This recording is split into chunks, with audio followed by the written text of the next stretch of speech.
I almost forgot about this. It's polar and spherical coordinates shift change to get the curl in polar form, which I'm writing out here. Oh, I forgot something. Okay, much better. That looks cleaner and more obvious. And then we're gonna continue on with the spherical, but that's gonna take a while. So we're gonna stick with polar first, or spherical coordinates, cylinder coordinates, and then spherical next. You kind of can tell what it is, although it's the change over here. If you change theta, you see that you change r too, and it might not look like it because the magnitude of r is the same. But look at this, the change is a vector, so the direction changed, which means the entire r changed too. And that's the same for the this over here is a z. If it changes z, look at that, it's just regular.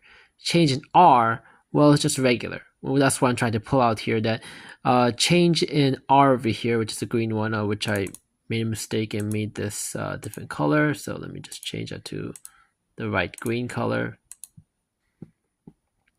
This r, the r, is going this way in a unit of 1, which means that it's 1-to-1 change of dr. And while dz is 1-to-1, but d theta is not, because you're changing r along with it. So that's how you get 1 divided by r, which is the first thing over here. And then after that, you do 1 r1, which is h1, h2, h3, and so on and so on. H1, H2, H3. Maybe I should write that down. I had to go back to overleaf then and change it. I'll change that later. Okay, with a little change in overleaf, I've changed it to this format over here. I think this is more in line with the standard format that I was taught. So over here, you can see the standard format over here, which you can see over here that turns into. I think this is better. I think this is way better than earlier, and I think it evidently shows what's going on with the H1, H2, H3, with the H1 placement, H2 placement, H3 placement, and so on and so on. And this is more of a standard format.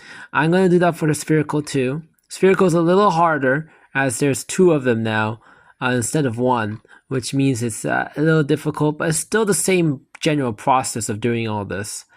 Maybe I should do a little bit more proofs here, because I can actually explain why. Nah, I don't want to do that. That gets more complicated. Made a mistake here. I forgot the hat over here, so I went back to latex and fixed it. Now, I'm questioning if I should show the index version of this. The index version of polar is a little bit hard. Actually, I should probably do that. I'll do it later.